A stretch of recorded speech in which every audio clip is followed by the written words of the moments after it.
అత్యంత దుర్మార్గమైనటువంటి ఎన్కౌంటర్. ఎక్కడో అనారోగ్యంతో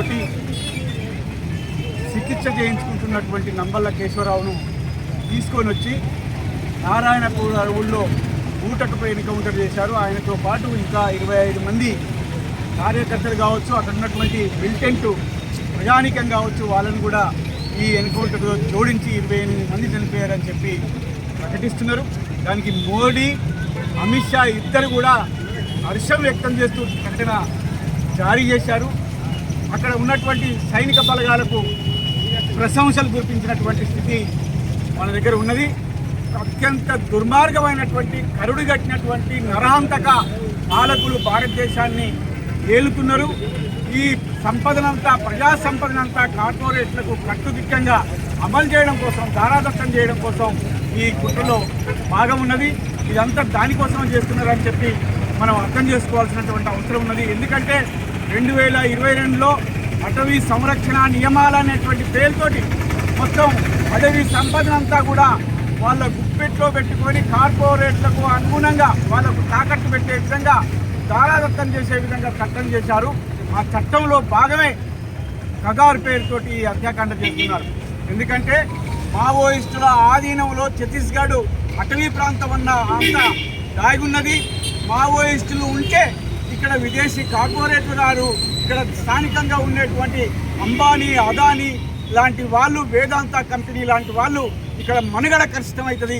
ఈ కార్పొరేట్లకు ఇక్కడ ఈ సంపదనంతా దోసుకోవడం కష్టమవుతుంది అనేటువంటి దాంతో కగార్ పేరుతోటి 2023 నుంచి ఇప్పటి వరకు కూడా హత్యాకాండను చేస్తున్నారు. పారామిలిటరీ దళాలను దించారు, సిఆర్పిఎఫ్ దళాలను దించారు, ప్రత్యేకమైనటువంటి తర్ఫీదునిచ్చినటువంటి కోబ్రా గ్రేహాన్స్ లాంటి వాళ్ళని దించారు. ఆ నక్సలైట్ పార్టీలలో పనిచేసి లొంగిపోయినటువంటి వాళ్లకు, కోవర్టులకు ఆయుధాలు ఇచ్చి విచ్చలవిడిగా అడవినంతా గాలిస్తున్నటువంటి దుర్మార్గమైనటువంటి పరిస్థితి ఉన్నది. చర్చలకు మేము సిద్ధం అని చెప్పి వాళ్ళు ప్రకటిస్తున్నారు. మావోయిస్టులు ప్రజల సమస్యలను చర్చలలో పెట్టడానికి సిద్ధంగా ఉన్నారు. మీరెందుకు లేరు?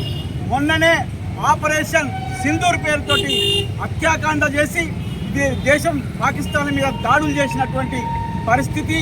ఇలా ట్రంప్ చెప్పంగానే దాన్ని విరమించుకొని రాజీ చర్చలు సంప్రదింపులు చేశారు, యుద్ధాన్ని ఆపారు. శత్రు దేశమైనటువంటి పాకిస్తాన్ కంటే కూడా మన దేశంలో ఉన్నటువంటి మావోయిస్టులు, విప్లవకారులు పెద్ద శత్రువులు అయిపోయినటువంటి స్థితి ఉన్నది. నాగా తిరుగుబాటుదారులతోటి చర్చలు జరిపి శాంతి ఒప్పందాలు చేసుకున్నారు. బోడో తిరుగుబాటుదారులతోటి శాంతి ఒప్పందం చేసుకున్నారు. మావోయిస్టులతోటి ఎందుకు చేసుకోరు అని చెప్పి మేము ప్రశ్నిస్తున్నాం. ఇవాళ మావోయిస్టు రహిత భారతదేశాన్ని ఏర్పాటు చేస్తామని చెప్పి అంటున్నారు. ప్రజలు చూస్తున్నారు. మావోయిస్టు రహిత భారతదేశం కాదు, బీజేపీ రహిత, ఆర్ఎస్ఎస్ రహిత భారతదేశాన్ని నిర్మించడం కోసం ప్రజలంతా ఉద్యమిస్తారు. మీకు తగిన బుద్ధి చెప్తారు. మిమ్మల్ని మొత్తం కుక్క సాగు తప్పదని చెప్పి ఈ సందర్భంగా మేము హెచ్చరిస్తున్నాం. ఇప్పటికైనా బీజేపీ గవర్నమెంట్ చర్చలకు ఆహ్వానించాలి. చర్చలకు ఆహ్వానించి శాంతి నిర్మాణం చేయాల్సినటువంటి అవసరం ఉన్నది. శాంతి ఒప్పందాలు చేసుకోవాల్సినటువంటి అవసరం ఉన్నది. శాంతిపూరితమైనటువంటి పరిస్థితిని తీసుకురావాల్సినటువంటి అవసరం ఉన్నదని చెప్పి మేము డిమాండ్ చేస్తున్నాం.